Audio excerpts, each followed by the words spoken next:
Hi, இது நம்ம சேனலோட செகண்ட் லாங் வீடியோ. நிறைய பேர் கேட்டிருந்தாங்க வான்மிகாவோட சேட்டையை வீடியோ பண்ணி போடுங்க அப்படின்னு சொல்லிட்டு. அதனால தான் இந்த வீடியோவை எடிட் பண்ணி போடுறேன்.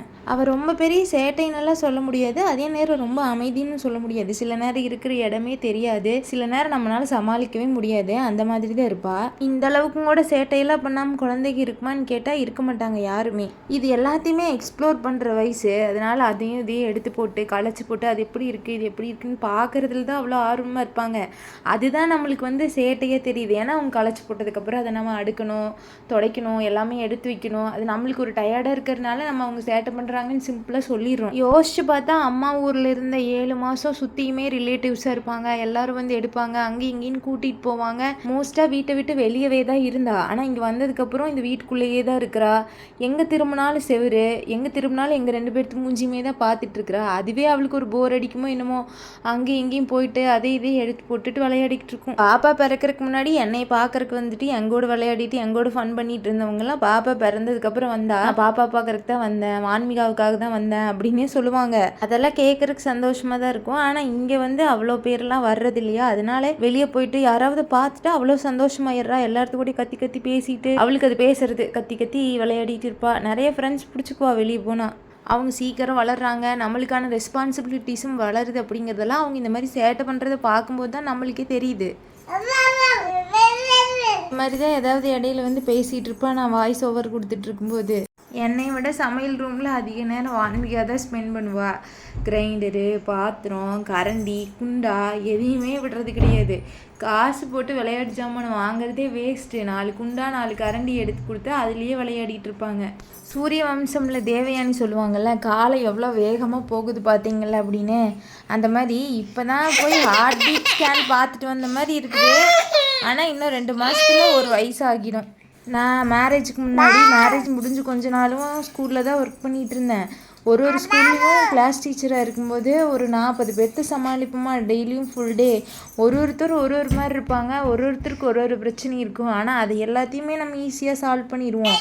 ஆனால் நம்ம பெற்று வச்சுருக்கிற இந்த ஒன்று சமாளிக்கிறது தான் நம்மளுக்கு அவ்வளோ கஷ்டமாக இருக்கும். சில டைம் நம்மளுக்கு ஒரு மாதிரி மூட் அவுட்டாக இருக்கும். ஆனால் ஏன் அந்த மாதிரி இருக்குதுன்னு நம்மளாலேயே கண்டுபிடிக்க முடியாது. அந்த மாதிரி தான் இவங்க ஏன் சிரிக்கிறாங்க, ஏன் அழுகிறாங்க அப்படிங்கிறதெல்லாம் சில நேரம் நம்மளால் கண்டுபிடிக்கவே முடியாது. அந்த மாதிரி டைமில் தான் இவங்களை சமாளிக்கிறது ரொம்ப கஷ்டம். மற்றபடியெல்லாம் அவங்க பாட்டுக்கு அவங்க வேலையை பார்த்துட்டு இருப்பாங்க.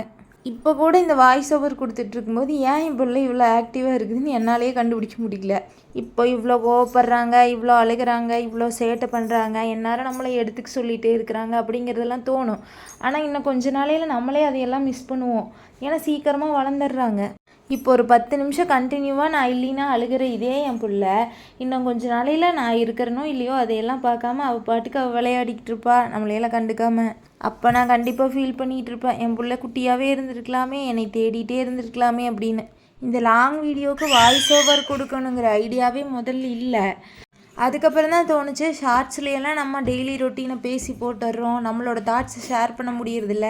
சரி, இந்த வீடியோவை யூஸ் பண்ணியாவது அதை ஷேர் பண்ணலாம் அப்படின்னு சொல்லி தான் வாய்ஸ் ஓவர் கொடுக்குறேன் கடைசி நேரத்தில். பாப்பா பிறந்ததுக்கப்புறம் நான் ஃபேஸ் பண்ணுற இன்னொரு விஷயம் என்னென்னா, இது ஒன்னோட நிறுத்திடாத, அடுத்து ஒன்று ட்ரை பண்ணு, துணையாக இருக்கும் அப்படிங்கிறத தாண்டி அடுத்து தான் ஆம்பளை பையனாக இருக்கணும். ஏன்னா அதுதான் வாரிசாமா. அப்போ இவங்கெல்லாம் என்ன தக்காளி தொக்கா? அப்போ 2வதும் பொண்ணாக இருந்துட்டா என்ன சொல்லுவாங்க, திருப்பி 3வது ட்ரை பண்ணுன்னு சொல்லுவாங்க. என்னமோ தெரியல. அப்போ ஏன் பசங்க மட்டும் வாரிசு, பொண்ணுகள்லாம் வாரிசு கிடையாதா? இது என்ன நியாயம்னு எனக்கு தெரியல. பையனாக இருந்தா என்ன, பொண்ணாக இருந்தா என்ன, நம்ம குழந்தைங்க தானே. இந்த 20ஆம் நூற்றாண்டுலேயும் இப்படியெல்லாம் இருக்கிறாங்கன்னு தான் எனக்கு ஒரே ஆச்சரியமாக போயிடுச்சு. ஃபஸ்ட்டு பையனாக பிறந்துட்டா அவங்கக்கிட்ட போய் இன்னொன்று ட்ரை பண்ணுன்னு வாயவே திறக்கிறது இல்லை.